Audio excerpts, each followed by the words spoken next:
It is your Classic Metal Show right here on the Classic Metal Show from the Warning release. That is Queensryche with the title track. And that, of course, is former Jeff Tate with Queensryche. What a great album. That is a good album there. It's a great one. Back in the glory days. Is Warning on the EP? No, it's it's on the Warning. The Warning. Okay, yeah, the purple one. It's like black with purple shit shooting out of it or something. Well, it's got the searchlights on it. Yeah. Not the biggest fan of that one. Okay. I'm more of I guess I'm a sellout guy. I'm more of Operation Mindcrime Empire, Promised Land guy. Well, that's not being a sellout. That was during their most popular era.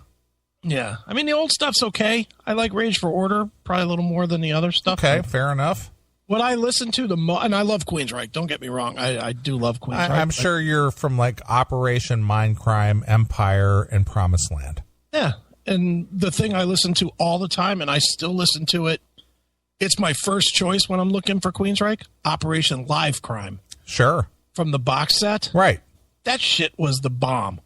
Nothing that they've recorded was better than that. I saw the tour, and the tour was great, but they never sounded better than they did on that in the studio or live. And I'm sure most of it was redone in the studio. Yeah, I'm sure it was overdubbed and all that. That fucker sounds great. It does. I agree. Love that. It's a great live release. Yep. I saw Queensryche on the Promised Land tour at the CSU Convocation Center with Typo Negative opening for them. I was at that show as well. And the girlfriend that I had at the time, she basically got up and walked out and walked around the mezzanine the entire show because she just wasn't into it. What? Yeah. Which girl? This was before I met you. But was it somebody I knew? No. Okay. Didn't know her. Ugh. This was like, what, 93, 92? Probably 93? I'm probably glad I didn't know this one. She didn't like Queensryche. What's wrong with her? Well, she just wasn't into it. She just wasn't her thing. But she sat through Type O? No. She basically halfway through Type O, she's just like, I'm just going to go out and walk around the mezzanine. Boy. And she just sort of like didn't enjoy the show at all. Talk about a drain on your time. I know.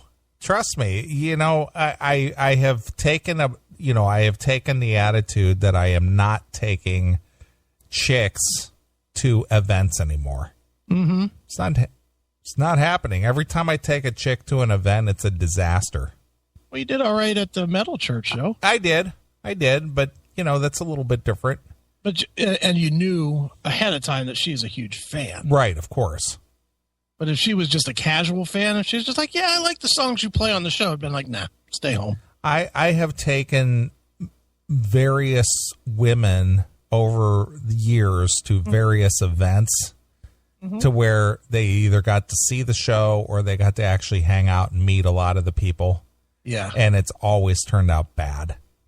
Can you tell?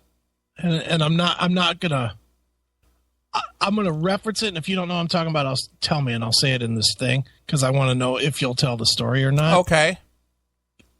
The one before the copy machine girl. Yes. That ended up kind of breaking you up. I think it was Tesla.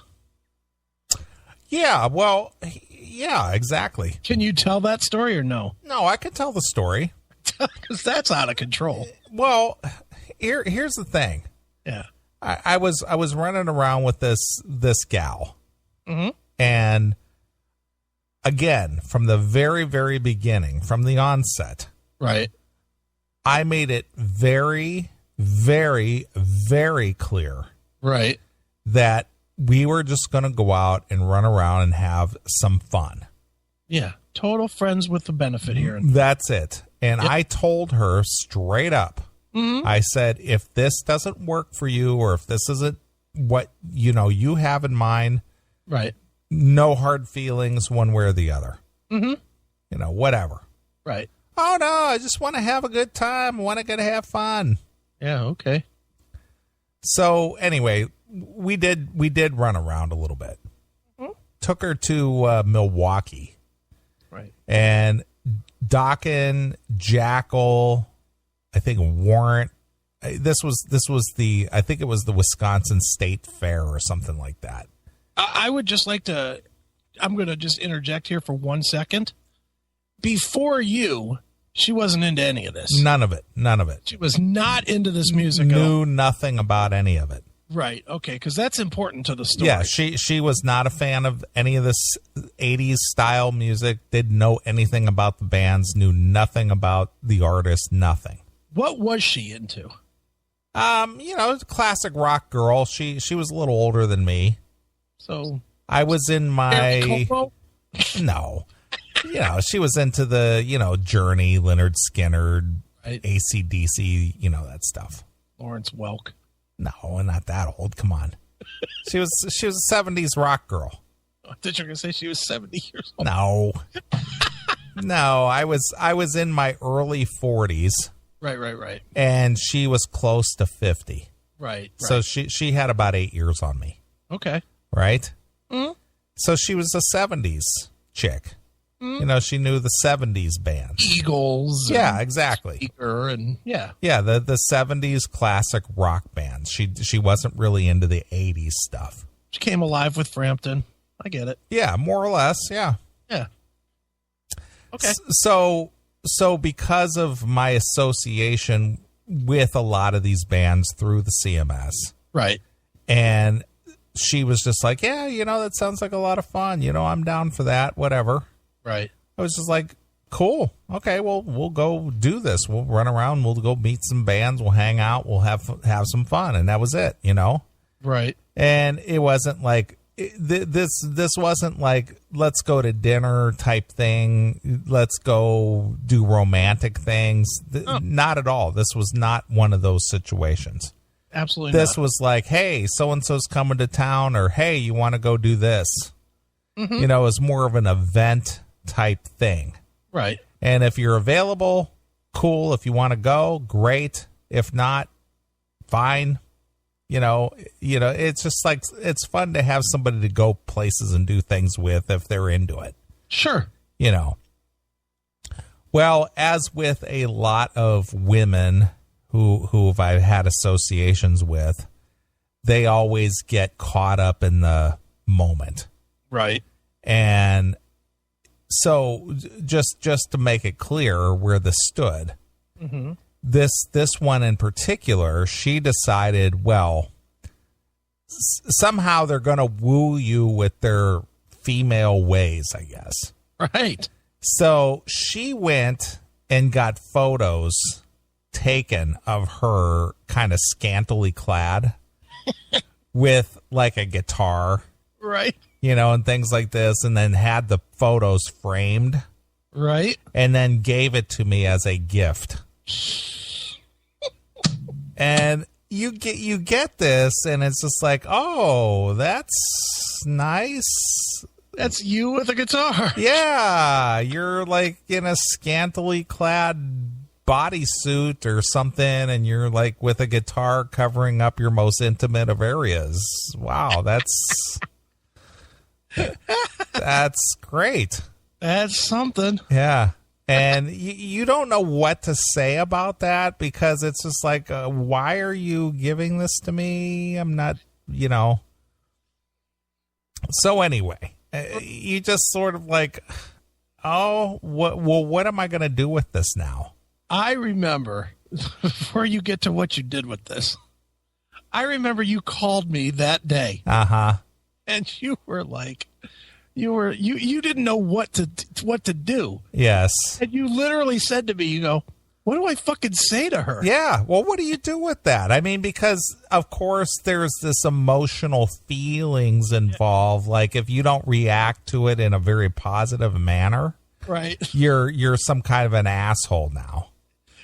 What I remember most is this is one of the very, very, very few times I had nothing. I had no idea how to react to this. And I think you sent me a picture of it, and I just looked, I was like, what the fuck? Who can do something like this? Yeah. So, of course, the expectation on their part is that you're going to display this somewhere in your house. Right. And, you know me well enough that that's not going to happen. That was never going to happen. Right.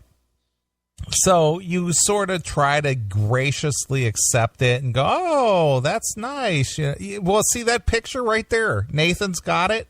Yeah. That was almost the picture. Yeah. Except her boobies weren't uncovered like that. Right. But almost identical. Yep. And I was just like, oh, yeah, okay, yeah, and it's framed and everything, and it's just like, well, what am I going to do with that? Gonna hang it up with the Christmas presents. Yeah, so I just took it, and I just politely put it in a drawer, right, at my house, and well, here's the thing, so I can't remember the time frame here. It was within a short amount of time. Right. So I took her to Milwaukee. Right. And Dokken was playing there and Jackal and some other bands, whatever. Mm-hmm. So we were there hanging out, just having a good time, whatever. And we were driving back from Milwaukee. Now, Milwaukee isn't that far from me. It's 90 minutes. Yeah. So we're driving back from Milwaukee. Mm-hmm. And while we're driving, we're just driving, talking, whatever. She starts crying, weeping in the car. Oh boy. Now this is not what a guy wants. A guy doesn't want some chick weeping in his car. Right. And of course, you can't just ignore that. It's just like, well, what's the matter? What's the problem? I can't do this anymore. Ugh. And it's like, what? You can't do what? Have a good time? Well, I can't do this anymore. We do things, and we're not a couple, and we're not this, and we're not that. And it's just like, well, okay, fine. I won't invite you out anymore. I mean, that's what I said. I said, okay, fine. I won't invite you out anymore. Total wrong answer. Of course. So I drove her home. I dropped her off and just washed my hands of it. Just like, Right. Because I have zero obligation to anybody who thinks that there should be more. Right. I've got no obligation, none. Well, and to round the story off, I'm quite sure that once you did that's where the story ends, right? No, that's not where it ends. It's not where it ends. What? Yeah. She didn't just accept that? No. Well, I literally did not speak or have any communication with her for probably 2 months. Okay. Nothing. No, zero, zilch, nothing. Right. Then one Sunday out of the blue, she just calls me up. Okay. And she says, I've had time to think. I believe I get you now. Okay. And I said, what is that? And she says, well, you've pretty much given all you can give, and maybe that's the most you can give. What is with this giving part? Look, you're supposed to give her your love and affection. Yeah. Well, and she goes, so I understand that's your limits. That's the limit of what you're capable of giving. Oh, her and the circle of girlfriends really did put together a speech to give you, didn't they? So with that in mind, I can accept that. Oh, good. If you want to, hang out again. And your answer was? Well, again, I didn't have any problem with this chick in general. This is where you start fucking up, but go ahead. Yeah, well, I agree. I'm going to agree with you there. But I was just like, okay, fine, but you got to understand that this is what it is. This is it. Right. Oh, I can accept that. It's cool. It's fine. Everything's fine. It's like, all right, fine. She goes, well, I was just wondering, maybe if you want some company, I could come over and hang out, and whatever. This was like on a Sunday or something. Okay. And I said, yeah, I'm not doing anything. If you want to stop by, that's fine, whatever. So she comes by and she comes in and she's kind of like scoping out the place, and she goes, "Oh, I noticed you don't have my picture anywhere, to be seen." First thing, you don't have my picture, right? I was like, well, I wasn't sure exactly where the appropriate place for that would be. Chicks put you in difficult situations because they want to force some kind of reaction out of you or some emotion out of you or get you to say something and whatever. And the thing is that I've had experiences early in my life, right, that I know not to make that mistake. I can't believe you let her back. Well, even just to hang out. Well, again, as you said, that was where I fucked up. Yeah, I was going to say. I'm not gonna deny that or disagree with you. You were the first one to tell me. Maybe you learned from this one. I don't know. But yeah. So things went along and they were pretty copacetic. This happened like in July, I think, July or the beginning of August. Okay. And everything was seemingly okay. All right. And then AC/DC was on their Black Ice tour. Right. Okay. And I said, "Hey, AC/DC's coming to Allstate Arena. Do you want to go?" Right. And she's just like, "Yeah, I'd love to go." Okay. And I was just like, "Okay, I'm going to get some tickets. My sister wants to go. My nephew wants to go. I'll get 4 tickets. We'll all go." Okay. Well, then, like about 2 weeks later, without even asking me or even inviting me ahead of time, she just tells me, "I've got tickets. I bought tickets for Tesla on Saturday, September, blah, blah, blah." Whatever day, right. At the Horseshoe or something like that, for us to go. And so I said, "Well, I do my shows on Saturday." Right. And I said, as much as I appreciate the gesture, I said, I could have got us hooked up with Tesla with no problem. Right. I said, you didn't need to go through that. And I said, besides, I need to make plans if you want me to go. Right. And I said, I don't know that I can go. And I can't remember. You and I had something going on the CMS that weekend. I don't remember if it was some interview or because we were doing a lot of live interviews at that point. Right. Sure. And I didn't want to just bail on the show. And I've seen Tesla 100 times and, right, whatever. So I just told her, I said, as much as I appreciate the hookup or the fact that you want to go to Tesla, I don't know if I can go or not. Right. Sure. What I told her. So she emails me and says, "Well, if you can't go to Tesla, I will not be attending AC/DC." All right. Just like that. And that's the last I heard from her. Did not hear from her again. We did not speak. We did not, quote unquote, break up or anything. She just sent me an email. "If you're not going to go to Tesla, I will not be attending AC/DC." And that's the last I heard of her. Nice. Well, in a way, that's a blessing. Well, it was, but that's how it ended. Because at least then you didn't have to go through the fucking ridiculous sob story of the breakup. Yeah. Well, there was no breakup because we weren't a couple or anything. I know, but that's in your mind. In her mind, you were definitely. Well, I get that, but the point is that we more or less ended our friendship, relationship, association, whatever you want to call it, via an email. So funny. I just can't believe you let her back in. Well, again, I made a mistake, maybe. Yeah. But, it was like, well, I get where you're at and it's cool and it doesn't have to be this way and I'm cool with it and all this. And I'm just like, all right, fine. Right. But you definitely learned from it because I'll share one piece of my divorce. One of the first people I talked to when this was like for real was you. And the first thing you said to me, and I don't even know if you remember this or not, but literally it was the first thing you said to me, not sorry, bro, not, whatever. It was whatever happens, do not let her back in. Right. That was the first. Well, mind you, this happened to me like back in 2007. Right. And this was 2012. Yeah, so that was, that was 9 years ago. Right. So you learned your lesson. Oh, yeah, big time. But you were making sure I didn't fall for that shit. Mm-hmm.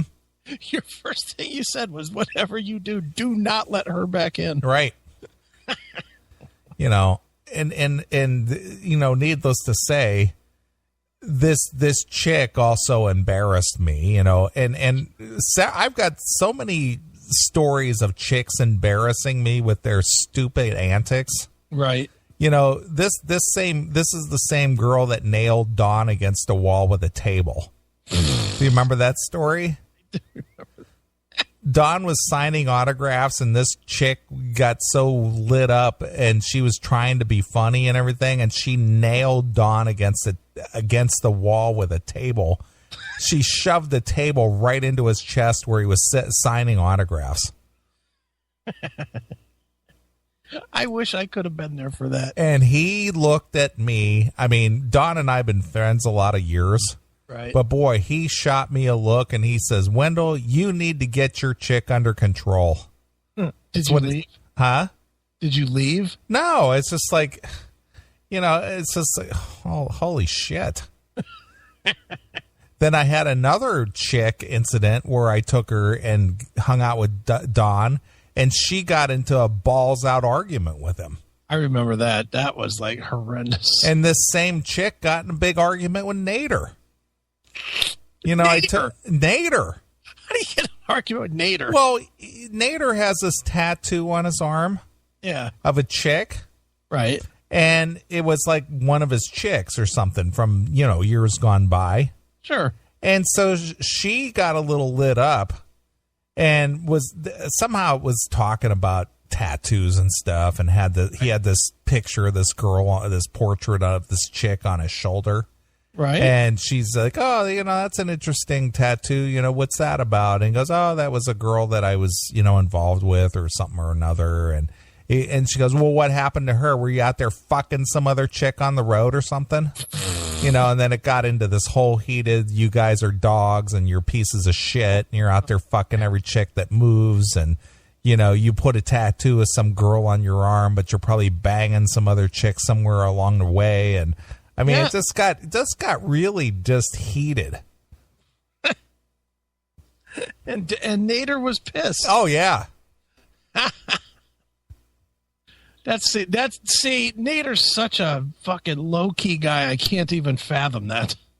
He's so low key. I mean, he's energetic, but he doesn't seem like the type that would actually want to argue with anyone. No, not at all.